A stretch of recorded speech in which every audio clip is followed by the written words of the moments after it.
பனைமரம் ஏன் முக்கியம்னு சொல்றேன் தெரியுமா?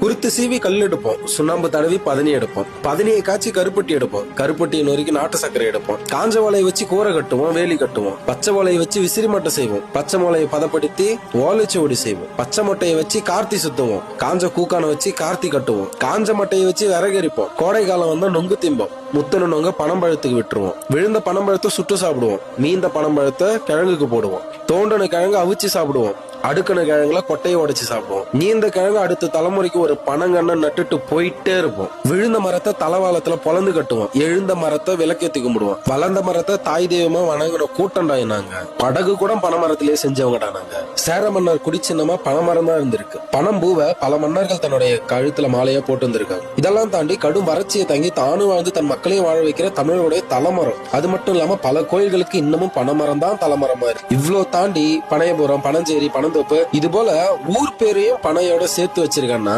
தமிழனுக்கும் பனைக்கும் எவ்வளவு பிரிக்க முடியாத ஒரு உறவுன்ட்டு தெளிவா புரியுது. இப்படி தமிழரோட நாகரிகம், பண்பாடு, இலக்கியம், வரலாறு இது எல்லாத்தையும் தாங்கி நிக்கிற இந்த ஓலைச்சுவடையோடைய பெற்றோர்களான பனைமரங்கள் தான் தமிழர்களுடைய மூலாதார வாழ்வாதாரமா இருந்திருக்கு. இன்னைக்கு இது எல்லாத்தையும் விட்டுட்டு அப்படி நகர்ந்து என்னத்தை பண்ண போறோம்? சங்க இலக்கியங்கள்ல பல இடங்கள்ல பனைமரத்தினை பத்தின குறிப்பு இருக்கு.